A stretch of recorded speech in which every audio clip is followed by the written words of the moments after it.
What's good, YouTube, and welcome to the house. There have been some crazy buyouts this week, and I want to go ahead and talk about them and some other things that I want to talk about. Getting into the Super Quantals, I think the strongest by far buyout will be Super Quantum Red Layer in terms of how it's going to trickle back onto the market slower than the other cards, because Red Layer has had multiple buyouts throughout history. We've seen it really spike up in Domain Monarchs. We've seen it get hyped before in other situations where, oh, this rank 5 might be really good with it. So we've really seen that it's had multiple waves of buyouts, meaning they're spread throughout with people having kept them or put them in played condition, and I think it'll be harder for it to recover than the other Super Quantal cards on market, even though you see so many vendors and quantities lined up. It's really interesting how many people were ready for this, including in high quantities, but just trying to get that extra juice on the hypoo and not actually try to make those sales. On eBay, however, you see the scramble to go back down is already happening here. Similarly, we see Super Quantal Mech King Great Magnus go up. I just don't think that Protect the Castle deck in this day and age is good enough where you have so many different cards that really just scream that they're gonna tear through it eventually. Like Borrelsword Dragon being able to boosto himself up. It's a rough age, and of course there's gonna be multiple ways to try to force him. It ain't Rongo Bongo. That's the most effective Protect the Castle card right now. So it just doesn't shut down your opponent from playing as well as Rongo. But legacy support often causes crazy buyouts, and even our Super Quantal Mech Beast Grand Pulse ultimate rares have gone up just a smidge. So you Burning Abyss players who've hollowed out your decks and had them forever, you're probably not going to even sneeze at this and really put them on the market. But now's your chance if you ever thought about it. That's my opinion on the Super Quants. It's just kind of that legacy support hype, and that it's not really going to slam the meta, but it could have a breakout moment, and it's had its breakout moment before. Calvin Tahan at an ARG taking it all down. I personally don't see it happening again, but I am a fan of the cards, how they're created and how they work together. Up next, we actually have Dragon Ruler Tabletop returning to the channel. The channel gets back to its roots tonight, 7 Central. Don't miss it. We'll have Billy Break, Scott Page. It's sure to be a blast. And also a little more personal news. I've decided that if I don't lose 50 pounds by my birthday, net, I am going to go ahead and step down as an admin from Zodiac Duelist. I'm putting it on the line. No more excuses, and we're going to be hitting the gym every single day. I'm going to maybe do updates here and there on how I'm doing, but not too often. Maybe just a short little plug like this. Borrelsword Dragon was crazy. Oh my god, it's $120. It's just so hype. It's great. No, like, the buyouts are gonna happen as we head towards competitive seasons and the off season ends every time. And this year, it feels like the off season's ending faster than ever, as there's already a Fort Worth regional I'll be attending on the 5th, and then the new regional season's gonna hit. And I just think people are getting ready, and this is also due to displacement. We'll talk about displacement in a bit, but as you see, the market's already starting to recover pretty swiftly in terms of people actually wanting to make sales on this high-end card. People need to get that young overhead paid, and employees, etc.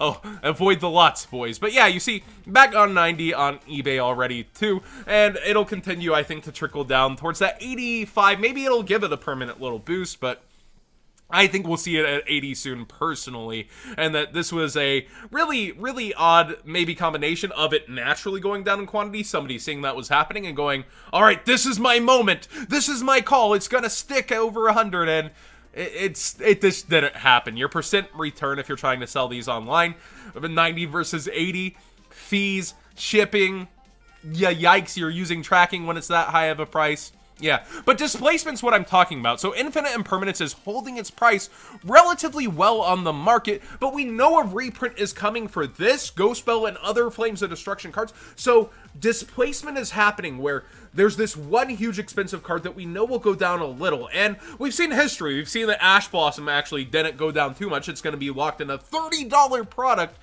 which, you know, can sell out due to demand. So we might not see the greatest hit to impermanence, but we know something will happen. Something is likely to bring its price down. Therefore, a card not announced for reprint that is likely not to be reprinted before the WCQ to sell the Megatons, because they got to keep some stuff for the Megatons in order to sell it.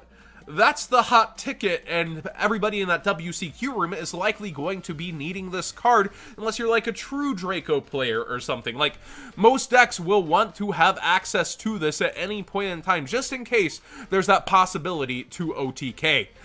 So, yeah, that's just the displacement from, we know the most expensive cards are getting reprinted.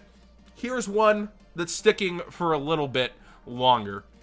Sky Strikers, I've kind of been dancing on the grave a little bit, right? They've actually popped back up. Last time I showed these were 35s, and they are back towards 40 here on TCG Player. And actually, let's, drum roll please, I haven't looked over on eBay yet. Cheapest, $40 also. So both platforms it's gone up. I think it was 33 cheapest even on eBay. And again, it feels like the off season is ending faster than ever right now. I think we're gonna run into the heater on January instead of February/March like usual, as that ban list anticipation comes. People are actually just like, screw it, I'm playing in regionals, I'm gonna get my time out of this deck. I got 2 months with it. Sky Striker is one of the best deck, and that seems to be what's happening. I really undervalue, I feel like, that time versus the depreciation of value of cards. Like, people valuing, okay, I'm gonna keep this and I'm gonna get my value and time out of it. Widow Anchor is still relatively down here cheap too, as Engage is rising. So if you already got your Engages, you haven't got your Widow Anchors for some reason, Widow Anchor is still towards one of their cheapest moments in history, but also starting to slow crawl back up from where I had left them. It's interesting. It's interesting to see a heater this early. Oh, also, Danger Nessie is heating up just a little. None of the Dangers are really announced, you know, for reprints yet. And Dark World Danger, Dark Warrior Danger. Nessie, one of the big keys in almost every single variant of the decks that I've seen, especially since you can get those Tomahawk plays. It's creeping up, and I think it could explode in the competitive season, depending on how the ban list shapes up, depending on if they are done with Dangers. I haven't seen any hints that Dangers are in future packs, so that's very interesting. I feel like they should be, I feel like they will be, but I haven't seen advertisement for it, so a little unsettling, but we'll know come Savage Strike, you know, that's a bit off, but it's up there. And it's starting to climb back, like a $3 jump, John, it's not that big, that's 10%. And that's interesting to me. It's just something to note. We look at Manju here. I was looking through for Prank Kid prices, nothing's changed.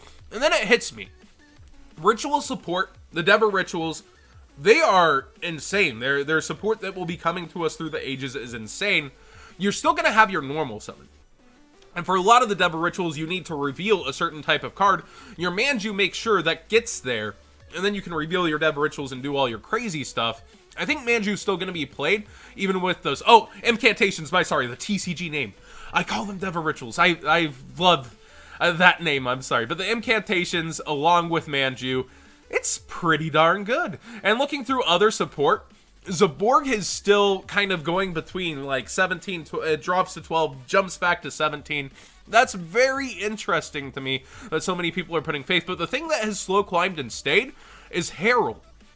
Herald is disappearing from the market. It's always had low quantities, but when we come over to eBay, yikes, it's towards 6, it's towards 7. Some guy's trying to sell this as near mint when you can see the shadow cast by the card. Seriously, bruh, you, oh no. But yeah, Herald has done the slow climb and steadily stayed above the, like, the $6 mark for some of its versions. And over here you see that a few are available, but very low quantities overall, and everybody interested in this deck is that's playing the Zaborg variant is likely to play 3 of these, because you're going to be sending all 3 with Zaborg and really getting that excessive power that you so desire through the Zaborg play in order to free advantage everywhere. So in my opinion, get these sooner than later. I don't know when we'll get a reprint. If we'll get a reprint, it's needed, in my opinion, as the Incantations continue to be released and Zaborg's power continues to rise. But if you're interested in these decks at all, we have no clue. Battles of Legend would be nice. Some random structure deck would be nice, like Caius, but we have no clue when these are getting reprinted, or if, or any hint at it at all. And the price continues to rise. So like I said, I'd also consider Manjus now. Really nice to have that budget version versus when they were $6 plus. Take advantage, get that $1.75 version right now. I don't think it gets any better than that. But thank you so much for watching today's Market Watch, guys. I know I'm being quick on this, my allergies are really bad, but we'll be back at 7 o'clock Central. It's so exciting to get back to the roots of the channel, to be able to do tabletop past full power formats, maybe have Billy explain them a bit to you, Scott explain them a bit to you, and get that character back on the channel, and really get back to the roots. I'm not going to lessen up on Market Watch. I know I've been slacking just a little. John, where's Market Watch? I need my Market Watch. So it feels behind at some points, like, oh, we could have had that super hype $120 moment with Borrelsword, but I was going to say the realistic fallout is this, and that's what it is, you know? So missing a day, like, it happens, guys. Subscribe if you haven't already. Like the video if you enjoyed the discussion, and we'll see you next time.